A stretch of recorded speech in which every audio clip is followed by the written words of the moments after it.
Anong pangalan mo, Brad? Fernando Maligdong po, Sa Pilipinas? sa Cebu po. Anong work mo dito? Heavy equipment operator. Paano ka nag-apply as equipment operator? Nung una, nung 2015 pa yun eh, nakakita lang ako ng flyer tapos nag-hire sila doon sa Capitol namin sa Cebu na may hiring daw ng heavy equipment dito sa Saudi. Ano yun? Jobs Global Company. Anong requirements para maging equipment operator? Kailangan lang yung lisensya mo sa Pinas, yung code ay 1238. Wala na iba? Wala na ibang requirements? At may license ka lang, paano kung kailangan ba ng experience as equipment operator? Kailangan nila na kahit 2 years experience. Pero tatanggap din sila na walang mga experience, pero pagdating dito, ititrain naman sila pero sa warehouse lang muna ilagay bago maging heavy equipment operator. Fernando, nung nag-apply ba kayo, may placement fee ba kayo? Wala po. Masaya nga ako yung nakarinig ko na walang placement fee kasi kadalasan yung mga in-applyan ko may salary deduction daw. Ito, yung Jobs Global na company na nag-recruit sa akin, wala pong placement fee. Kahit na yung medical, wala kayong binayaran? Mayroon po, parang normal lang po sa atin yung medical. Kami yung magbayad pero iripa naman nila pagdating sa Manila.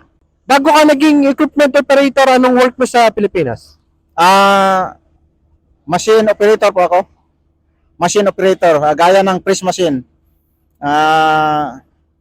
Yung dati kasi, nagtrabaho ako sa company sa MIPS 2. So, machine operator ko, ang produkto namin yung paggawa ng silyo ng bearing. So noong una, wala ka talagang experience sa airport, dito lang? Ay, wala po. First time ko po na dito na-assign sa airport. Sayang-saya ko pa nga kasi dati pinapangarap ko na yung Mag-work sa airport? mag-work sa airport at saka yung pinanood ko lang yung eroplano na ngayon hawak-hawak ko na kahit anong oras pwede ko nang hawakan. Araw-araw kasama mo. Oo, araw-araw na eh. And yung requirements ba, kailangan ba high school graduate o college graduate? Kahit high school graduate, pwede ka makapasok po. Pwede mo. Ah, Ano bang ginagawa ng equipment operator? Siyempre, kami ng mga equipment pag dumating ng cargo aircraft kasi na-assign kami sa cargo aircraft. Pag dumating yon, kami yung mag-handle doon sa mga equipment na kagaya ng step ladder, high loader, transporter, yan ang mag-transport ng cargo at saka yung conveyor belt. At saka forklift, sali na yung forklift kasi yan mga may susundutin kaming mga mabibigat na cargo. Pagdating nyo dito, train kayo? Opo, tinitrain kami. So kailangan bago ka maging equipment operator dito, kailangan makakuha ka ng lisensya na 6 na nga yung ID eh. Yung una, yung dala nila, yung government license. Paano kung bumagsak ka sa training? Anong gagawin sa'yo? Bibigyan ka pa Manila ng chance hanggang 4 na beses. Pero para sa akin, sobrang haba naman yung makarating ka ng 4 na beses eh. Magaling si Fernando. Anong mahirap sa trabaho nyo? Dito sa Saudi, yung mahirap yung weather nila, yung lalo na pag ting-init, sobrang init kasi. Doon kami mahirapan kapag halimbawa mag-loading kami or may dumating na arrival, alas 11 hanggang mga alauna, yun ang pinakainit dito. Oo, tanghaling tapat. Napakahirap yun para sa amin kasi kung wala kaming paong tubig, parang maubusan kami ng Mababait naman yung mga loadmaster, namimigay naman no? Ay, opo, yun. Lalo na pag mga Pilipino, magbibigay sila ng box-box na mga pagkain at tubig. Yun, paghati-hatian din namin sa mga buong tropa. Pagka ibang lahi ba, hindi ba namimigay?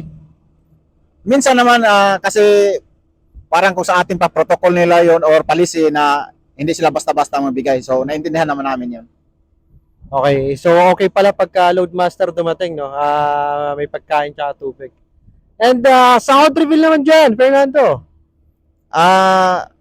Yung basic ko 1,875 mula pa nung sa 2015 pa yung sa unang company namin. Direct kami kasi sa SAC, yung Saudi Airlines company. Ngayon subco na pero Parang hinabol lang nila, tinapatan lang nila yung sahod namin. May overtime naman. Mayroon po sa pagkalahatan na umabot ng 3,600. Malaki Ah. din pagka 3,600. Medyo okay na rin. And malinis naman to dahil may accommodation kayo, then may transportation kayo, di ba? Opo, yung accommodation walang problema at saka yung pag-transport, hatid sundo na kami. Wala nang problema sa pamasahe kasi hatid sundo na nga. Tapos, clear na yung namin. Wala nang bawas yung sahod namin. Nice, nice. And baka may gusto kong i-shoutout dyan, Fernando. Shout out pala dyan sa Liloan, sa pamilya ko, lalong-lalo na sa pinakamamahal kong asawa, si Joby Maligdong. At ang mga anak ko, Perjo and Serges Maligdong, magpakabait kayo dyan, shout out. At sa lahat ng mga friends ko at mga followers, pakipollow lang po ito si Master B, ang YouTube channel niya. At saka yung sa Facebook. Pareho Pareho lang, Master B. So, masaya ako na nagkita kami ngayon dito kasi minsan din ako mag content creator din ako. Lang din, paki-check sa YouTube channel ko, Pearl Atoyli. Pero yung content ko, mga kanta-kanta lang. Pero, Singer pala si Fernando eh. okay, watch out! Shout out niyo sa lahat dyan. Okay, Fernando, maraming salamat and ingat ka lagi. Okay, maraming salamat po, sir.